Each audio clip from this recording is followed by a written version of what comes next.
Okay, so Wallace Harrison, and let's read a little bit about him. But, I try to move forward. Okay, so Wallace Kerman Harrison was born in September 28th in 1895, and he died on December 2nd, 1981. So exactly 40 years ago, he died. Was an American architect. Harrison started his professional career with the firm of Corbett, Harrison, and McMurray. I'm not so sure and it's strange, I'm a little bit confused because I don't think he studied architecture formally. Anyway, I will continue to read about him. So he started his professional career first in this firm, Corbett, Harrison, and McMurray, participating in the construction of Rockefeller Center. This was before the Second World War.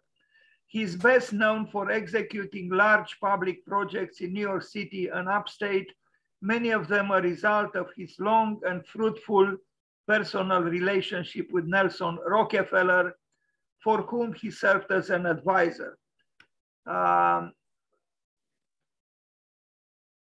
Okay, so Harrison's work in the mid-20th century comprised large modernist public projects and office buildings. As a young man, Harrison took classes in engineering at Worcester Polytechnic Institute and in architecture at the Boston Architectural Club. Now, I don't know what kind of school that was, Boston Architectural Club. Anyway, he studied afterwards at the École des Beaux-Arts in the early 20s and won the Roche Traveling Scholarship in 1922. He worked for McKee, Med and White, a notorious architecture firm in the United States, and Bertram Groversnor Goodhue from 1916 to 1923, and later formed a series of architectural partnerships. Harrison participated with the architectural teams involved in the construction of Rockefeller Center in New York City, completed in 1939. His brother-in-law, and that's why his connection with the famous family, Rockefeller family, was married to John D. Rockefeller Jr.'s daughter. This helps. It helps very much in architecture and other fields. Abigail and Harrison served as a designer and architectural advisor to Nelson Rockefeller, notably in the years when Rockefeller was governor of New York. So you can imagine, so if you have a brother-in-law or whatever who marries the daughter of, let's say, Elon Musk or I don't know, the governor of I don't know what state in the Arab world or in the United States, you can be sure that you'll receive commissions, important commissions. But it happened, in my opinion, that Harrison deserved them. Although, to be honest with you, for many years, I knew nothing about Harrison and about Wallace Harrison. And in fact, I learned about him from, surprise, surprise, Rem Koolhaas, who valued a lot a church that Harrison Abramovich, his partner, they worked together, built, and indeed is a remarkable church. So in 1941, Harrison joined with, Max Abramovich. So the firm became Harrison Abramovich. And in partnership with Abramovich, Harrison designed scores of university and corporate buildings, including the Time and Life from 1959 and Socony Mobile 1956, both designated New York City landmarks. He was the man, I'm talking about Wallace Harrison, and you can see here in the background, in the architectural triangle, we see when the T-square, he underlining the Weekly Times magazine. the Rockefeller Center and the United Nations building, and I don't know what else is here. I will show a lot here at the bottom. We see the Trilon and the Perisphere, the very strange and curious, and I would say remarkable symbols of New York City that he built in 1939 at the New York World's Fair. And this man who actually, you know, was family part of, you know, obliquely a little bit, but still there, part of the Rockefeller entourage, if not family. I think he was rather modest. And even his face, if you contemplate his face, he doesn't look like an arrogant man at all, like a serious man, and with maybe even a touch of melancholia, and maybe compassion and empathy, maybe, who knows, I get carried away now. We'll see other pictures of him. Anyway, let's read. Among Harrison's most noted projects are the Metropolitan Opera House at the Lincoln Center for the Performing Arts and the Empire State Plaza in Albany, New York. He also served as Director of Planning on the United Nations Complex, which was built on slaughterhouse property contributed by the Rockefeller family. The Rockefellers owned the Tudor City apartments across First Avenue. Harrison also developed the design for the Pershing Memorial in Washington, D.C., today referred to as the Pershing Park, and home to the National World War I Memorial. In addition to his architectural work, Harrison served as master planner and supervising architect for a number of important Long Island-based projects, including the World's Fairs of 1939 and 1964 in Flushing, Queens, and LaGuardia and Idlewild, now John F. Kennedy airports. And you will see some of these works. Unfortunately, they are not quite in a chronological order, and I apologize because, as I said, the more ample and more ordered the presentation I couldn't find today. But we'll be able to crystallize, to an extent at least, a rather accurate image of what this architect was all about. You know, he's not very present in the constellation of modern heroes in architecture, although he was truly building for the pharaohs, you know, the pharaohs of the United States. And he even was the director of planning for the United Nations building. So he had very important commissions, Rockefeller Center and so on. But I would say some of his lesser known works are actually very interesting, and we are going to see them. He was smoking, and I trust North Americans who smoke, like Humphrey Bogart. Well, he died young, perhaps in part because of smoking. Today, no one smokes in the United States. In some parts, it's even illegal. But I like North Americans who smoke. That is, who acknowledge the Jungian shadow within themselves. Otherwise, the way he wears the tie is the very opposite of how Donald Trump, the former president of the United States, was wearing it. He was wearing it very long, going underneath the altitude where the belt was necessary and placed. Although the rules, the unwritten or even written rules say that a tie should not go beyond downwards where the belt is. Anyway, sorry for this digression, but it's kind of interesting that he wears the tie so kind of short. Anyway, otherwise very elegant and rather impressive. A good-looking man, a serious man, and I would say, a very accomplished architect. Here he is. Who is the gentleman on the left? Of course, Le Corbusier. Who is this gentleman? Of course, Oscar Niemeyer.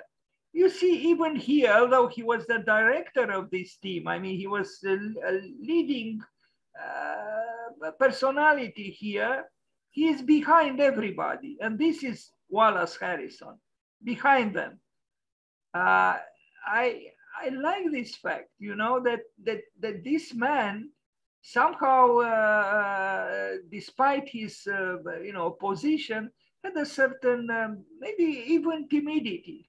I don't know. Maybe I idealize him. Here, of course, there is someone else who smokes. That is, but maybe this is not his hand, Le Corbusier's hand, and then there is someone else. Now, it's inconceivable to have people smoke, you know, in a public gathering indoors in the United States. This would be outrageous. Now, let's look at Rockefeller Center, part of the Associated Architects. He was part of a team called Associated Architects, and this was built between 1931 and 1971, and is a famous ensemble of buildings in Manhattan. And, you know, maybe I'm getting a little bit nostalgic here, becoming a little bit nostalgic for the time I spent in New York, but these buildings, you know, do have qualities. You know, yes, it is capitalism through and through, but you know, I'm not indifferent to even what you know, how they look like. You know, these buildings do have, and even these behind, do have force.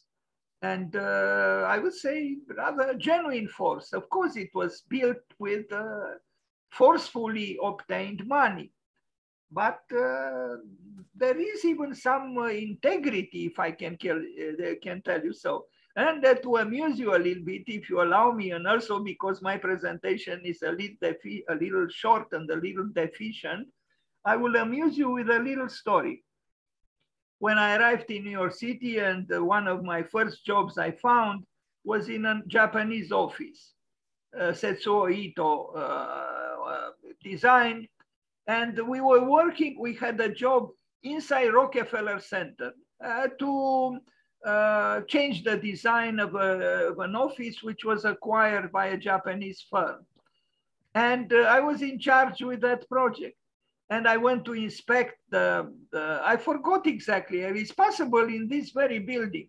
I don't know at what floor, you know, it was above 30. Anyway, I went to inspect you know, the site, and I discovered that there was a very valuable carpet in that office, which was to be discarded, you know, thrown away. And because I rented an apartment at that time, you know, as a recent immigrant in Brooklyn, which didn't have a carpet, I thought it would be very nice if I could obtain that carpet. Since it was thrown away, it was not used any longer, because this is the habit. Once a new owner or a new tenant comes in, changes everything, changes carpet, changes the color of the walls, the wallpaper or whatever, changes the design of everything. So anyway, and I talked to the administration of the building and the previous tenant, and they said, sure, take it, we don't need it.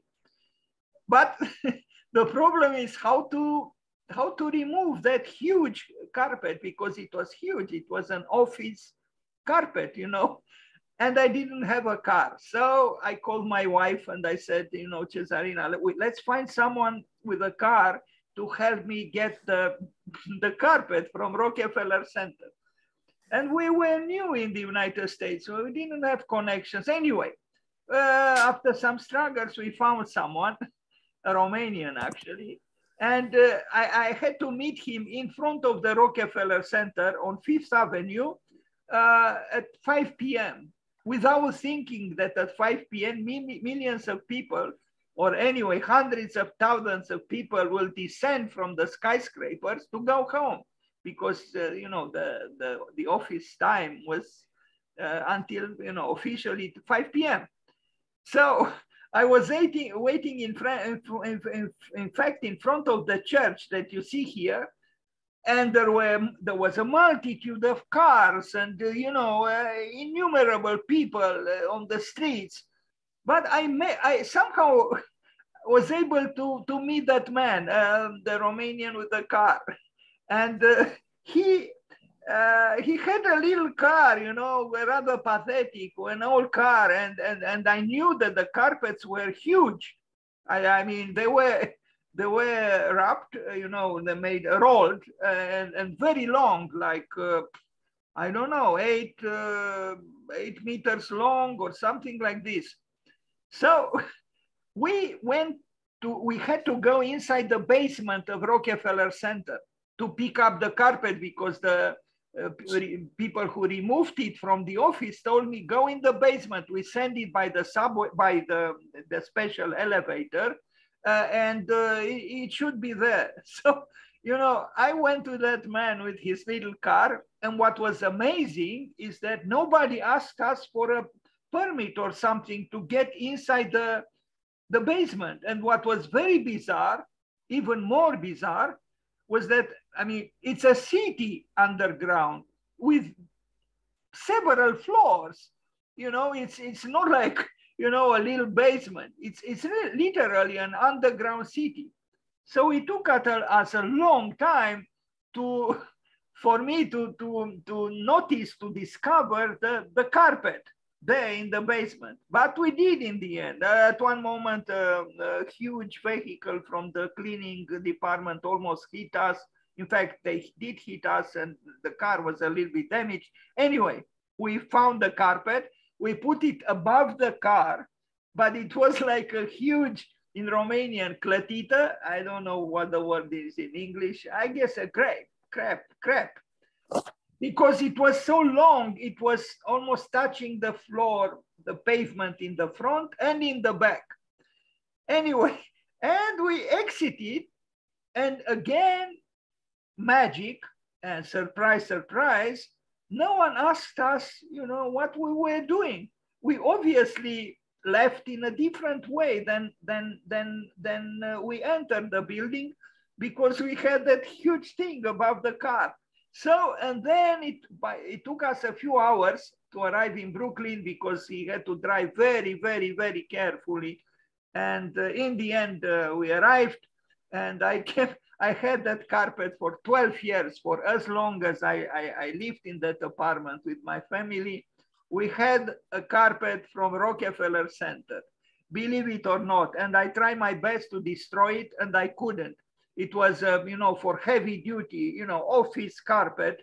It was extremely strong. At one moment, I was doing artworks with leaves, which I was gluing to a background, and I used a gluing spray, which was, of course, spraying also the carpet, so much so that, the living room became like a forest. It covered with leaves. The leaves got attached to the carpet because of the spray. But when I removed the leaves, the carpet was still, in order, a very, very strong carpet. Anyway, with this I end.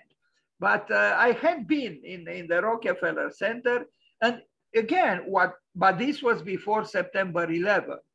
So, but I was asking myself, what if we were terrorists? We could have had a bomb in that little car of that man.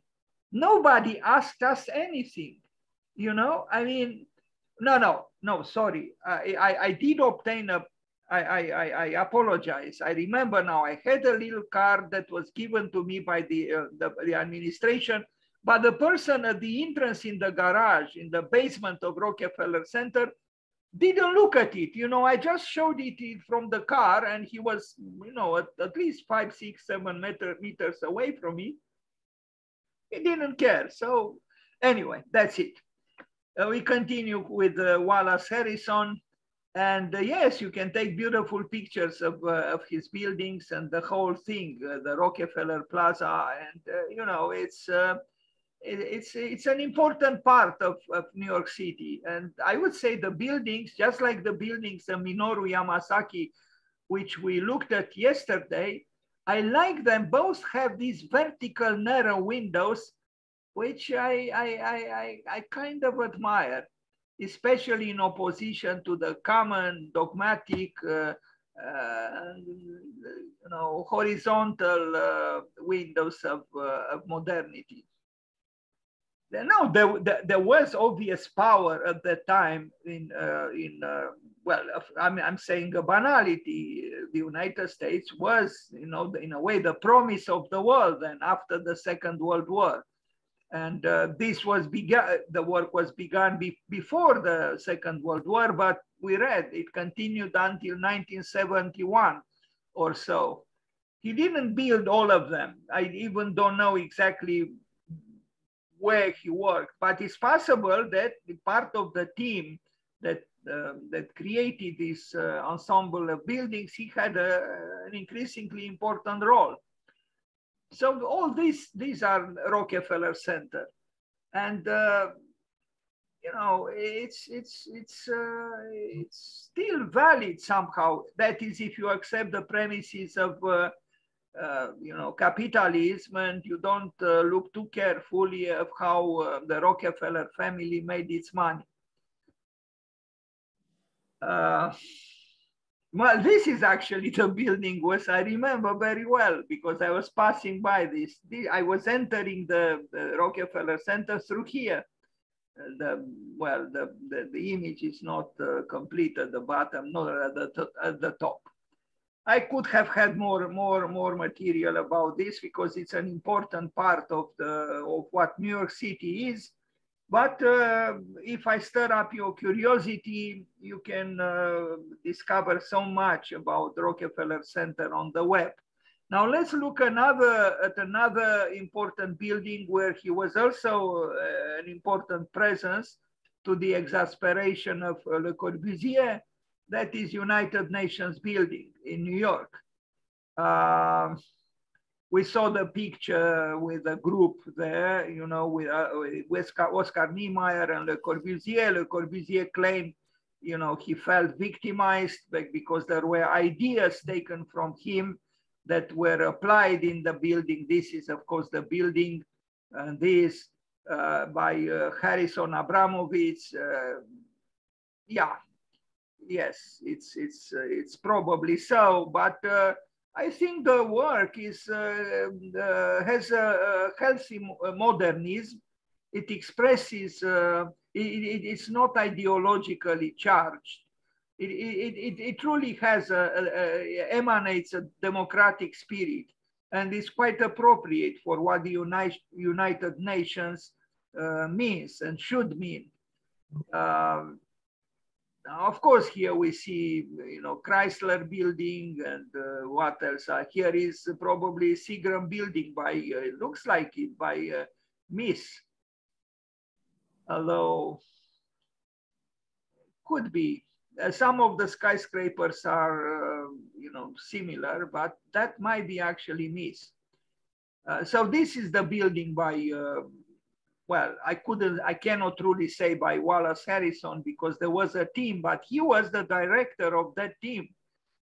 I don't know exactly, you saw him, he was behind the other man, but sometimes the men in the shadow or those men who are behind, they are running the show. It's not a bad building, and I see touches somehow of the participation of Oscar Niemeyer as well.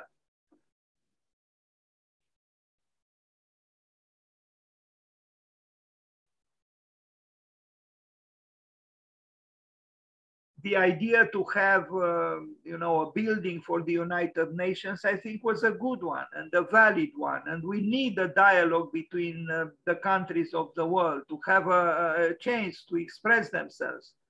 There are some people, one of them was Donald Trump, who thought that, the United Nations is obsolete as an institution. But I don't think it is obsolete because there are certain things that should bring us together. And the United Nations, even if it doesn't do a perfect job, is still functioning as an international forum of the highest importance. A more recent picture, there we see the Empire State Building. Hudson River here and so on. There are proposals also to enlarge this complex of buildings and build additionally. I don't know who made the proposal. It might be Renzo Piano because he always gets the jobs that are. He also built in the proximity of Ronchon Chapel, you know, Notre Dame du Haut. I mean, Renzo Piano is everywhere. He should build here too. It's a good building, but again, just like we see here all these flags, the authorship of this building is a little bit obscure. And I remember I was once in a jury for a competition to unite two islands. I don't know if you know the Diomedes Islands. There are two islands. One island belongs to Russia, and the other island belongs to the United States. And you can see the other island from the first island. The space between them is not very big.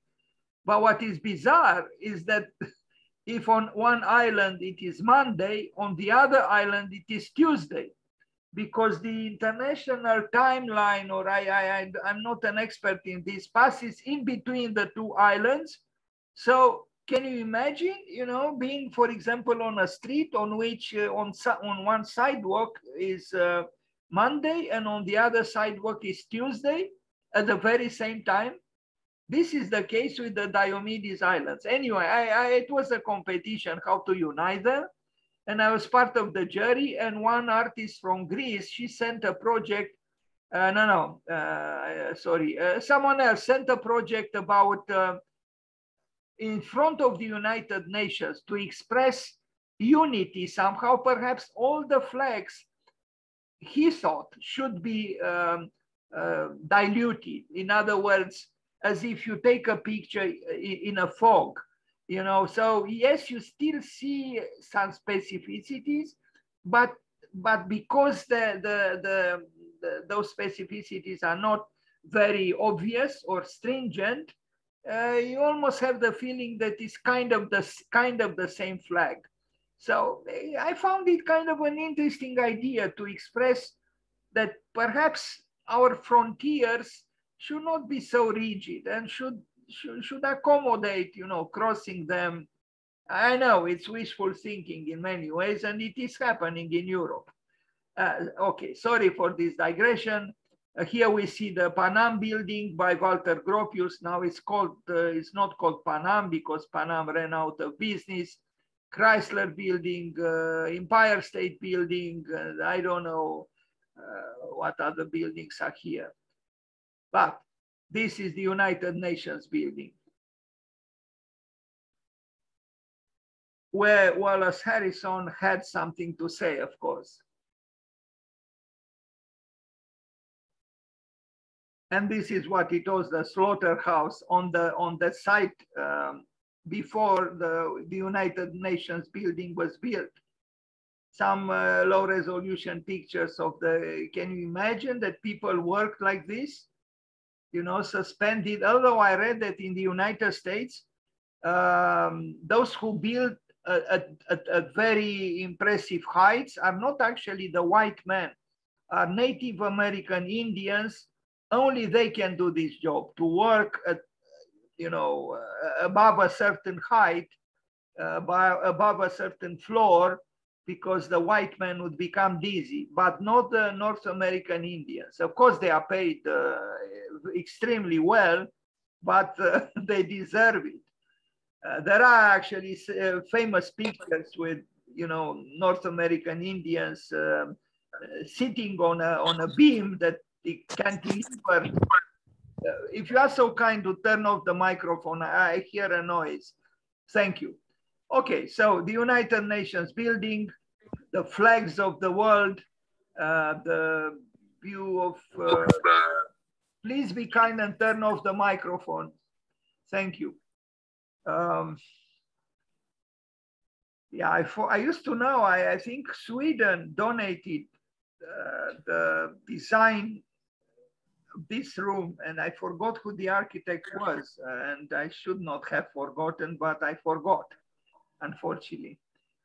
Anyway, we know about it even without this presentation. It's an important forum for all the world, and let's hope it will continue to be.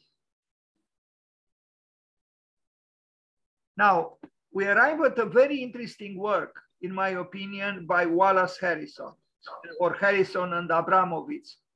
The Great Hall.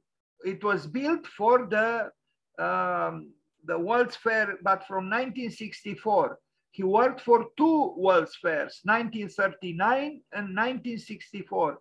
This is from 1964, and I find it very interesting. In fact, so interesting that I made a note. I wrote this: futuristic as it is medieval. Just like in the case of Minoru Yamasaki, who, flirted, so to speak, with the Middle Ages, here I also see something that makes me think of the medieval times, but also it is rather, in a certain way, futuristic. This is the building, but we'll see other pictures, more colorful and more, descriptive. First of all, this was 1964, but look at the contour of the building, which is based on curves, but it is rather capricious and lyrical, and you'd be surprised to know that actually the function of the building is science. It's the Hall of Science, the Great Hall of Science. Look how the building looks from above. And I would say this kind of building, if it was built today, would still be, observed and published and so on. This was done in 1964 by an architect who also was very capable to work with rectangular, with prisms and, so-called regular geometries. But he also allowed himself to work, rather capriciously in this way. Not only that, just like Minoru Yamasaki, he welcomed ornament, and we are going to see how, but in a very creative and I would say very modern way. It's like a citadel, the citadel of science, like a scholastic fortress, if you want to describe it in this way.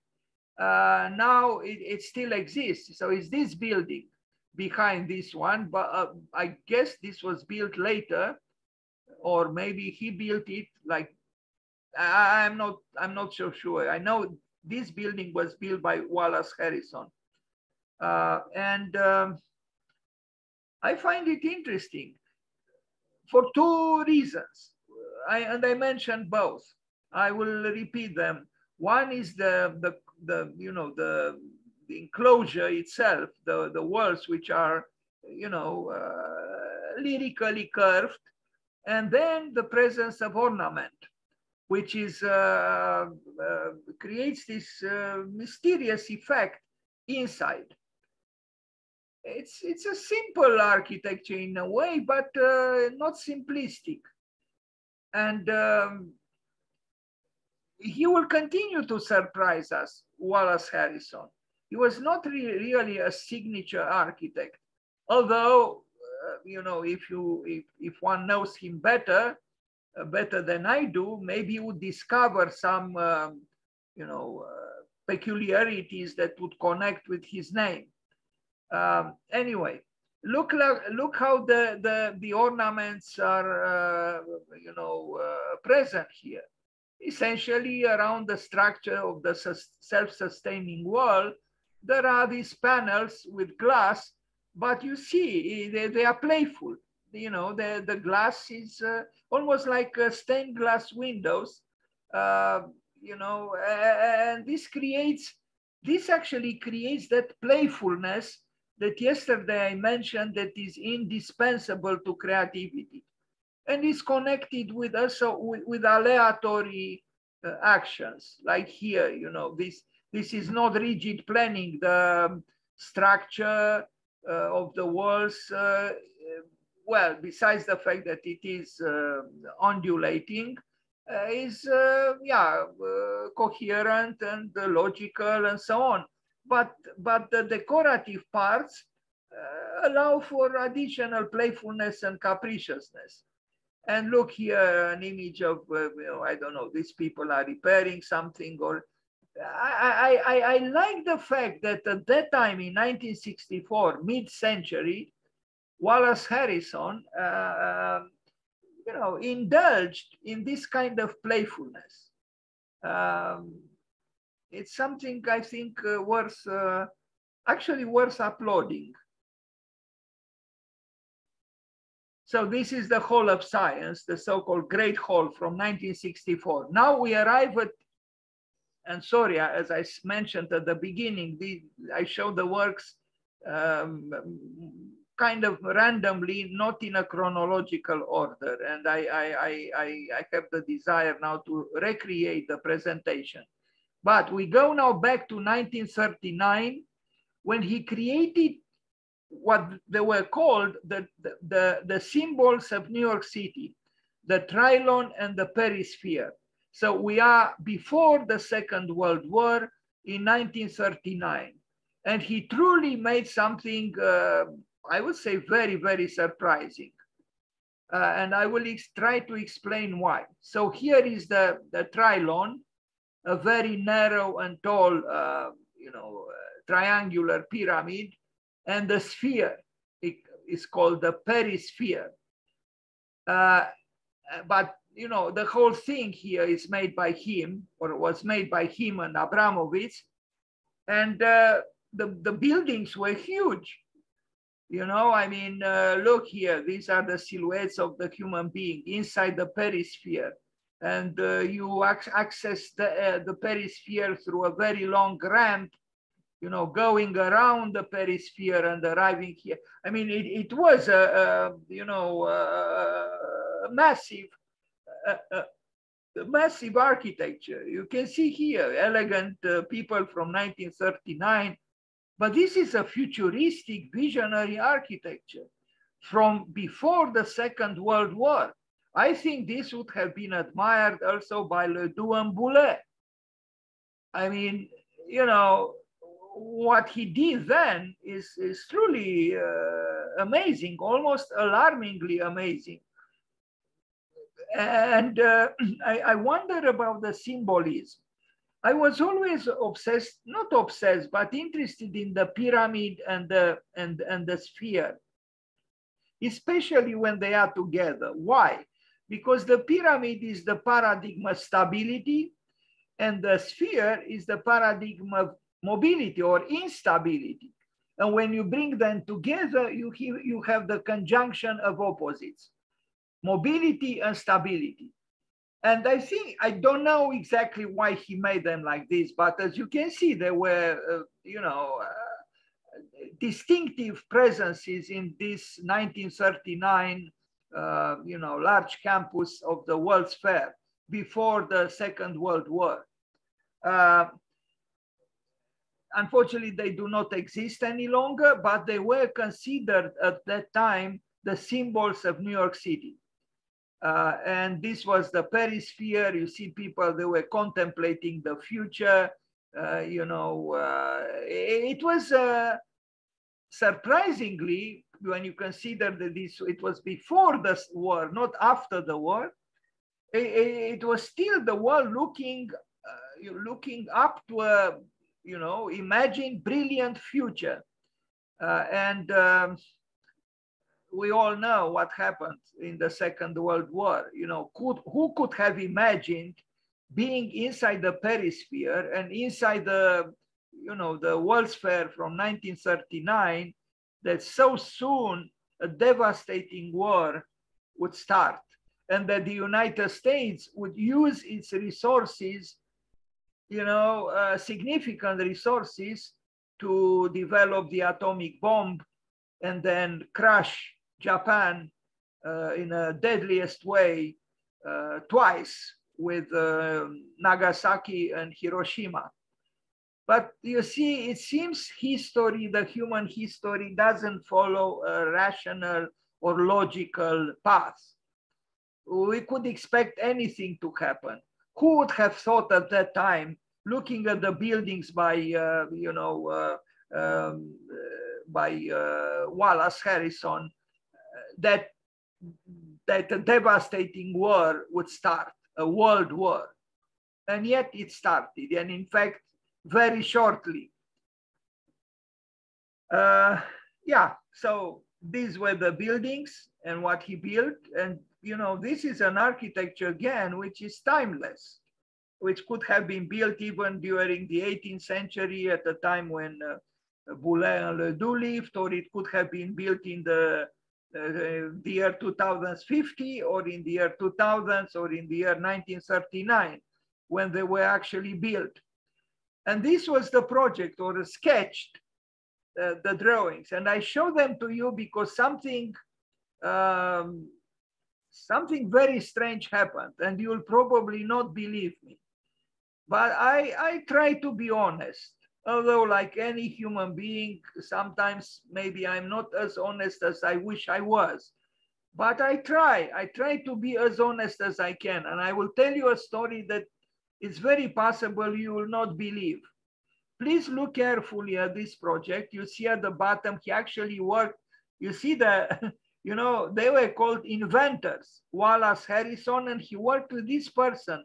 And I don't know about him. I think he was a Frenchman, André Fouillou. I don't know if he was an architect or an artist. And I don't know if he had a major role in this or not, but he is here, you know, one of the two inventors, so-called inventors. No one would call an architect today an inventor, but somehow at that time, these people were called inventors for what they invented here. And yeah, it's the Trilon and the perisphere. And they even made it on a stamp, and even on you know, on hats for women. These two structures truly became the symbols of New York City. But in 1983 or 1985, so that is you know, around 45 years later. So this was built in 1939. Now in 1985, I think it was 1985, I did myself a project for a competition for Times Square in Manhattan, in New York City. And you are going to see the drawing where I can swear to myself and to you that I didn't know about this project by Wallace Harrison, but it's almost identical. And I like to imagine that I have enough common sense and you know, to avoid the ridicule of you know, generating again something that was done almost identically 45 years earlier. I knew nothing about this, and when I showed my project in 1985 to a Japanese American young designer I was working with in that Japanese office, which I mentioned in the story with the carpet, he said, this is very similar to the Trilon and the perisphere. And I said, what are those? He said, yes, there were two structures built in 1939 in New York. They don't exist any longer. And I knew absolutely nothing. I said, please show me pictures. And I forgot if he brought me a blue book. At that time, there was no internet. And I discovered that indeed, what Wallace Harrison did was very similar to what I did. But I didn't know unless I saw some pictures. But I don't drink either. I'm not an alcoholic. I don't drink. I only drink buttermilk. It's hard for me to believe that I knew of these things and I just reproduced them. No, certainly I would not have sent my project to a competition with something that was done in 39 in almost identical forms. And you'll see my project. Now, until we arrive there, we see the presence of the Trilon and the perisphere on the heads of, you know, fashionable ladies in Manhattan. Nice. And here is the model, Theme Center, New York, World's Fair, 1939. The sphere, the perisphere, and the Trilon. And I still don't believe it that I did something so similar. I think what happened, and I know it sounds irrational, but I think it's possible sometimes to rediscover the wheel. You know, I think what happened is I discovered in some kind of unexplainable way the symbols of New York City. But this on the background, you'll understand that my project is for a specific site in Manhattan, and it was actually generated by the specificities of that site, the intersection between Broadway and 7th Avenue at Times Square. But the project is, yes, alarmingly similar. Anyway, of course, I like this work. I would have liked it, doesn't matter what, because I like its timelessness, its abstractness, and I like this conjunction between, you know, the paradigm of stability, the pyramid. It is a pyramid, the Trilon, but narrow and tall, and the paradigm of instability, the sphere. Here it is a stamp with the two symbols of New York City in 1939. And this is my project. And I presented it before. Those who know it, if there are such persons here, and I think at least one person is, and I apologize, I retell the story, but I guess now is the time to do it. This is what I did. What we see here is the specific site plan of Times Square. 42nd Street is here, the famous 42nd Street. Here is the 48th Street. And 7th Avenue on Broadway, I think this is Broadway and this is 7th Avenue. They intersect exactly at 45th Street, where the so-called crossings of the world is. This is how New Yorkers call 45th Street. The crossroads of the world, sorry, the crossroads of the world. And it is like an hourglass. You see a clepsydra, the site plan. And because at that time I was reading Psychology and Alchemy by Carl Jung, and I was very interested in the conjunction of opposites, I didn't really respond to the theme, which was asking for just one tower, Times Tower. I proposed two towers, the red one and the white one. And the red one, I connected with south, because indeed it was the south here and here the north.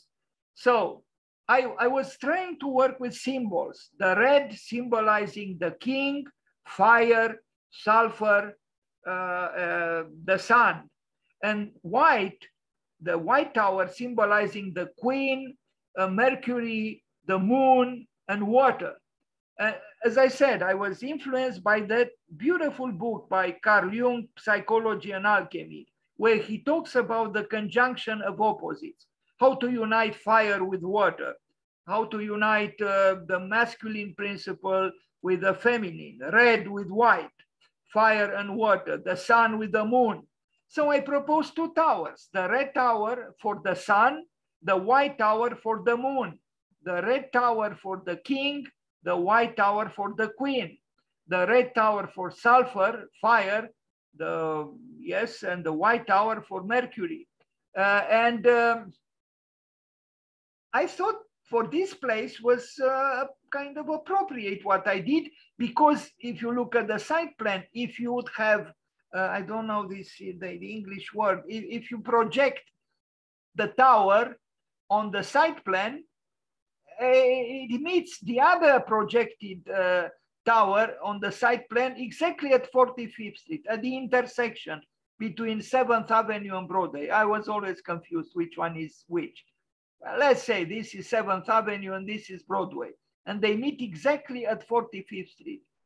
And something else that I did in front of these two towers, I proposed two giant urban thrones or chairs.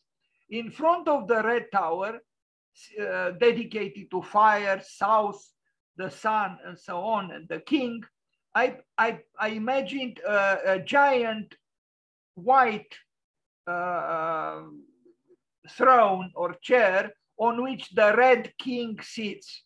But this was so big that you could, as a human being, you could have walked underneath the seating of the chair. Essentially, the so-called chair was the perisphere that we saw in the project by Wallace Harrison, cut to accommodate the backing of the chair. And symmetrically for the queen, or the family, yes, the mythical queen, I created an identical throne, but this red. So the white queen would sit on the red, huge urban chair. The red king would sit on the huge white chair. So it was literally an attempt to express the dualities that create the magic of Times Square, where there is an incredible tension, even now, an incredible energy. And I thought that, you know, this energy needs some kind of a description or explanation. And that's why I was referring to the dichotomy, the tension between two primordial fundamental forces, fire and water, the sun and the moon, the king and the queen, and so on. But as I said, this under the influence of Carl Jung. Now I move forward to Hopkins Center for the Arts at Dartmouth College by Wallace Harrison. You know, this building, and now that we looked at Minoru Yamasaki yesterday, this also can be placed in the context of that time, where even here we see some kind of a Gothic element, unexpected, you know, because without these things, it could have been almost a classicist architecture. And I am beginning to be interested actually in this kind of architecture, which is institutional, but it has this certain ambiguity. On one hand, is you know, symmetrical. There is rectangularity. It has a so-called classical, you know, arcade rhythm, but there are also insinuations of something else here, and it is this in-betweenness that interests me. Otherwise, his architecture, like the architecture of Minoru Yamasaki, is rather officious, but I think there is more to it. There is modernity, there is a certain longing for classicism, for order, for equilibrium, for Apollo, but then there are, you know, some doubt. There is some doubting, some questions with these elements, which belong to a different kind of language, architectural language. And even if what is happening behind is interesting. This makes me think a little bit of Kimball Museum by Louis Kahn. This is actually an interesting architecture, you know, massive walls. Then you have here, you know, the representative prowess of the main facade with a lot of glass, which you wouldn't really expect when you look at these massive walls. And then these, you know, ornamental endings of the vertical elements. I truly find Wallace Harrison as a almost provocative architect in his gentle way. It's a mid-century architecture, 1964, but I still think somehow has a certain freshness, and it is certainly superior to postmodern architecture.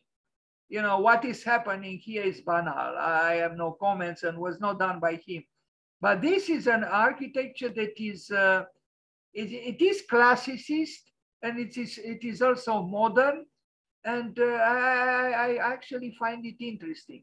And also you know, there are special things, so to speak, happening also on the roofs. All in all, I think Wallace Harrison deserves some more attention. And yet there is, I mean, he's not just mimicking history, he's transforming, is transformational. There is a metamorphosis here of, you know, themes probably, you know, connecting with a certain history. Now we arrive at a major work by him, the Metropolitan Opera House at Lincoln Center for the Performing Arts in New York City. Kind of similar to the smaller building that we saw. But this is an important work in New York City. I lived for many years there, and I have to tell you, I never admired this building. But now looking back from here, I do see some values here. You know, although, yeah, it is, you would say it's a static, you know, classicist building, is not rebellious enough, but it has qualities. And look, the interior could even be, you know, sculptural and dramatic and with unexpected fluidities. So Wallace Harrison was not truly a dogmatic architect, in my opinion. I think he knew something about architecture in a rigorous and serious way. And perhaps he deserved to be a relative, you know, even obliquely of Nelson Rockefeller. So this is Lincoln Center, and yeah, it was built by Harrison Abramovich.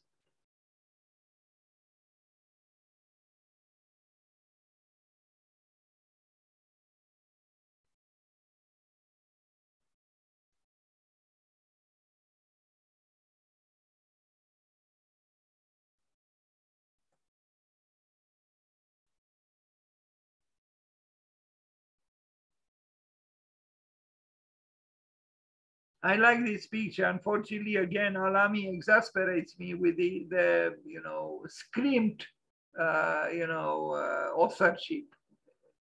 I keep saying they destroy nice pictures.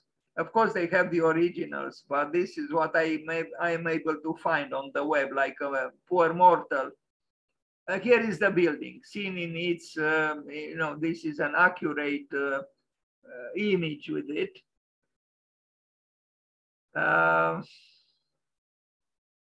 Yeah, mid-century architecture from New York City. And now Rockefeller Apartments, he built some apartments. They're not, you know, spectacular, but, you know, they are not too far away from Rockefeller Center. I think they are across the street from the Museum of Modern Art. I thought of showing a few images of, you know, residential architecture. I chose, though, not to show his own home, which, you know, at the first sight disappointed me sufficiently not to include it in the presentation. Maybe at the second sight, I might change my mind, although I doubt it. An opulent villa with a great art collection and so on, but the buildings, I wish they were better. Anyway, I say buildings because it's a very large estate. This was not that built for himself, but they are apartment buildings, and I imagine living now there is quite a treat, so to speak. And now we arrive at the work that Rem Koolhaas admired, and I think with good reasons. I think it's an excellent church, if I am to use such a, you know, mundane word, excellent, in the vicinity of the word church. Perhaps I shouldn't. It is a good building, a good modern building for a church. And I wish the Romanian theologians here to also see it. You know, for me, things are not complicated. If man is made in the image and the resemblance of God, and if God is creative, then man should be creative too. And if he is not creative, in my opinion, he is betraying God. So those who build churches based on dogma and not creativity, in my opinion, they betray God. This man and Abramovich, the office, they were creative. And yet they respected, of course, you know, the narrative of the Bible. In fact, we are going to see a diagram with the meanings of these stained glass windows, but this is a creative architecture. And how else could you honor God except through creativity? Or attempting, even with more modest means, to be godlike in a way, to resemble God as much as possible. Even Brâncuș said, work like a slave, command like a king, create like a god. Why is it that the church in our country doesn't understand this?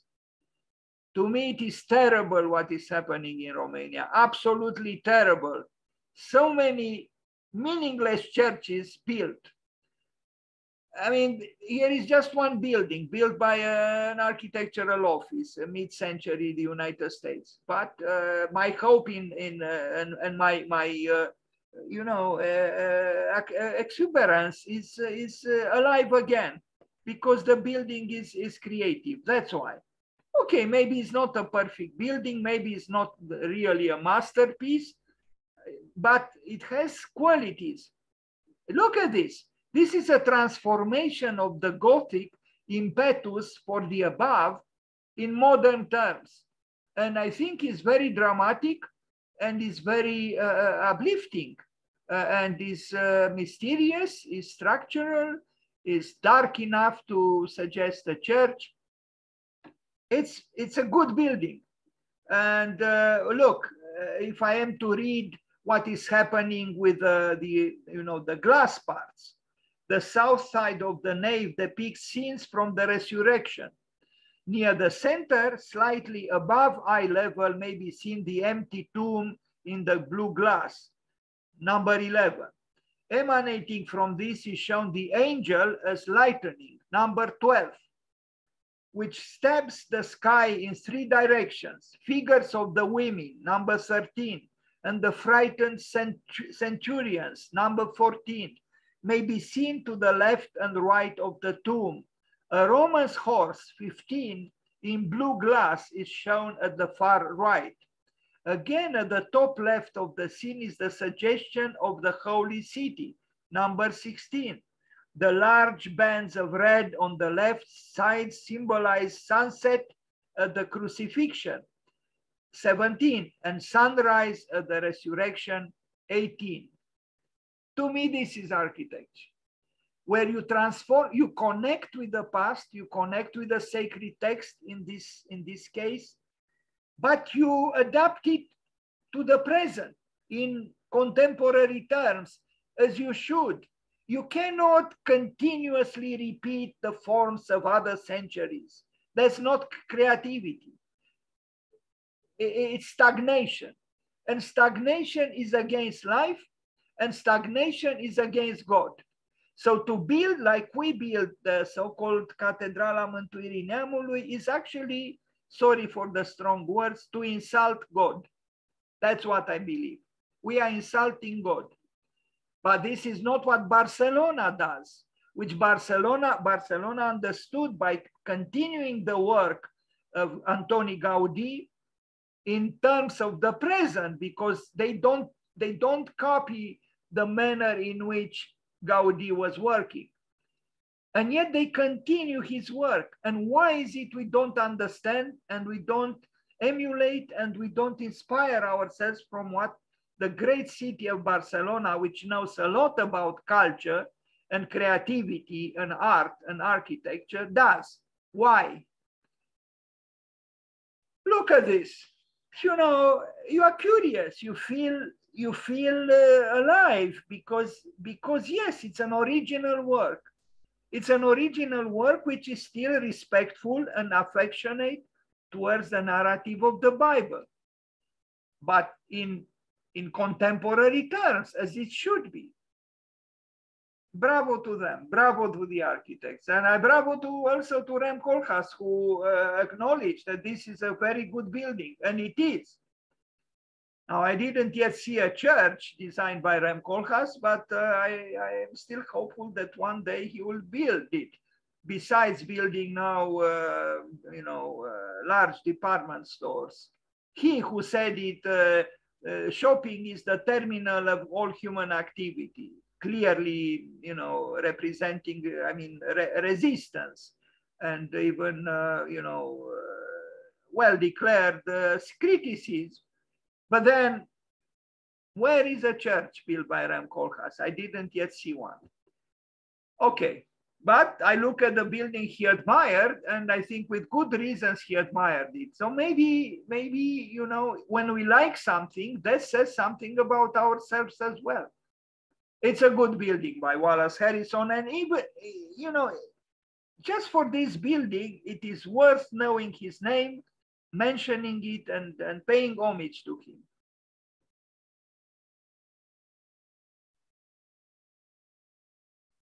It's called the Fish Church, and you see here the fish. Okay.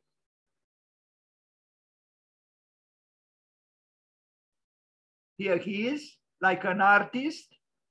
I mean, making abstraction of his tie, but you can see he is drawing freehand with his sleeves, wrapped up, and maybe with charcoal, with, rather, temperamental drawing.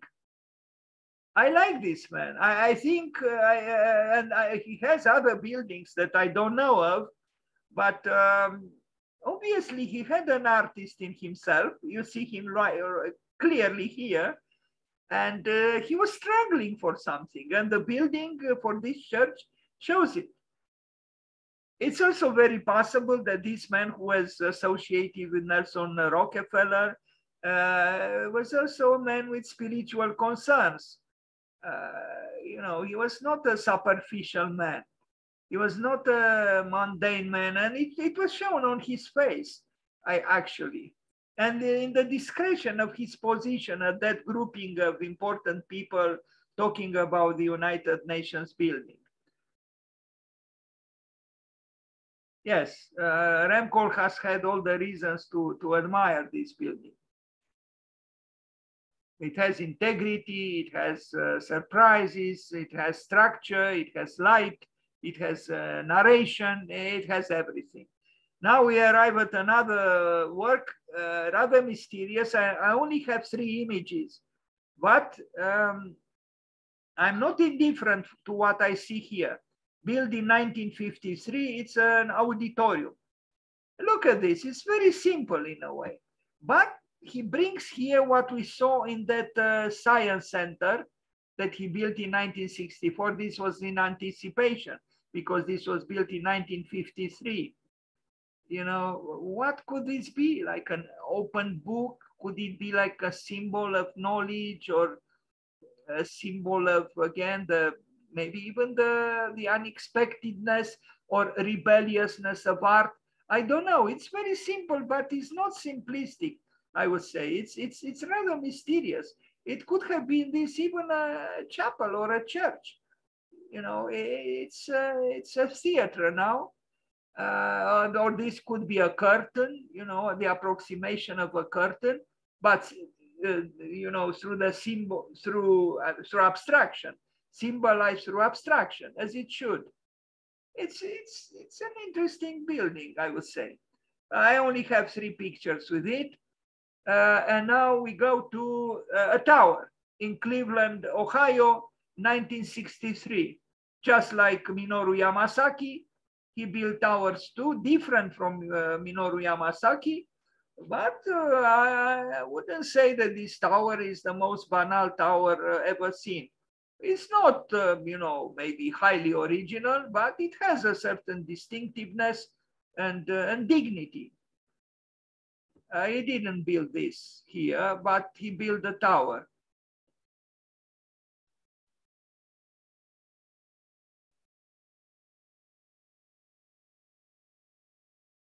And now we arrive at the library at Harvard University. This man built a lot. 1965. I only have here also 3 pictures, but even here, I would say the building is not banal. It has vibration, and it has a volumetric interest, and the articulation of the parts shows you know, a desire to bring variety and unity. Yes, it belongs to mid-century, but still, you know, many countries would be proud to have such a building. And this is just one of many buildings that he built, amongst many, many other architects, of course. Yes, there are columns. Yes, there is structure. Yes, there are slabs, but there are also these curves which soften the rigidity of structure and bring in a certain warmth to the building, I would say. It has a courtyard, but you see, even the columns are not banal. You know, there is study here and there is knowledge. He was a good architect, Wallace Harrison. Doesn't matter how we look at it. Not surprising in all the works. Now we arrive at maybe his most ample and ambitious work. It's almost like an utopian city. It's almost like a mini Brasilia. Not so mini, actually. Albany is the capital of the state of New York. It's not New York, it's Albany, upstate New York, in the north of the state of New York. And he designed the Empire State Plaza. And he designed all these buildings. And, you know, there is rigor, there is rhythm, there is authority, but there are also surprises like this building, and we are going to see it in detail. There is also, of course, again, authority and centrality, but not a crushing authority. It is an impressive political center, social political center, built by an architect who I think had the means, the architectural means, to express an authority which was not, you know, either dogmatic or crushingly predictable. There is a level of inventiveness here that is of creativity.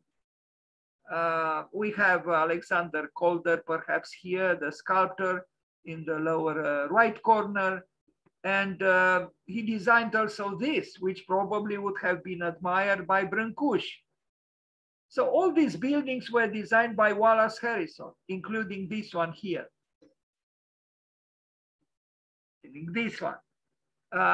So, you know, okay, it's not a very spectacular architecture, although some parts are. He didn't do the sculptural work, but I would think it's okay.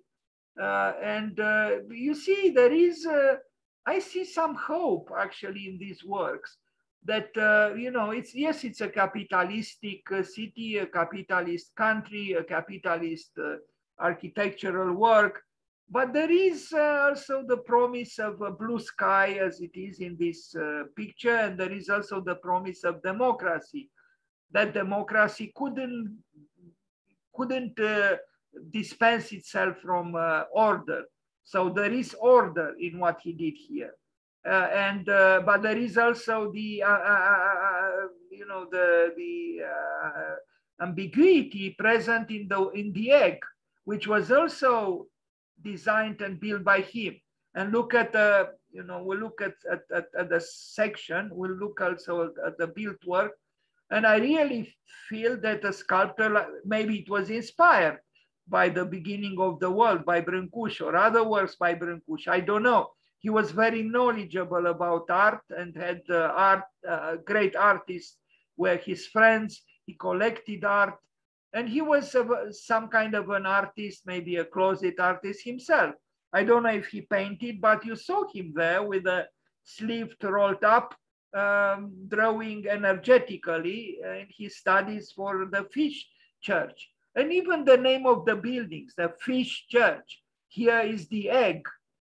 I mean, these are words which refer to a certain symbolism.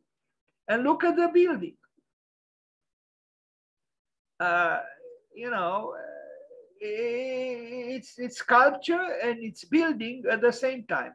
Brâncuș said that a building is an inhabited sculpture. Well, I'm not so sure about that, but in this case, yes, this is a habitable sculpture, and it works. But what is interesting is that Wallace Harrison was able to implement this work in a governmental program. You know, if this was done for, let's say, an exotic Peggy Guggenheim, or I don't know who, you know, a private investor with exotic interests, you say sure. But this was done for the government of, you know, the state of New York. And I'm happy that the government accepted such an architecture and paid for it.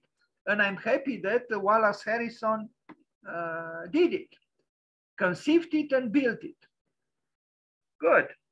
We need adventurers like him, maybe even more adventurous than he was, but I think in the limits of his, you know, proximity to Nelson Rockefeller, you understand this man, you know, was part of an elite, of a, you know, political, social, and so on, cultural.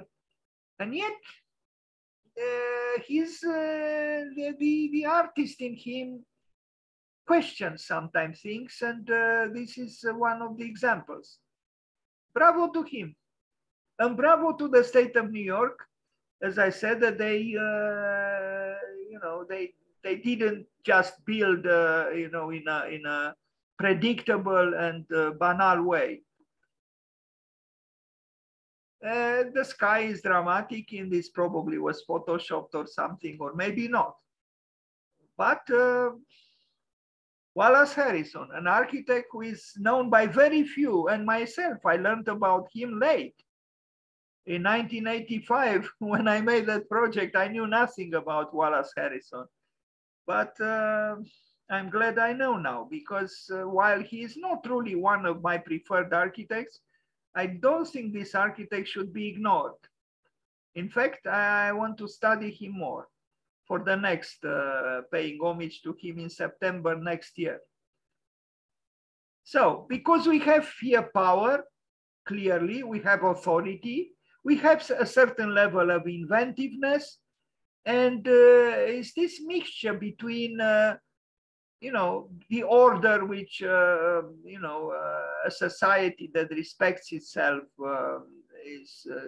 cannot avoid, and also, you know, deviant art, if we are to call the egg a little bit deviant.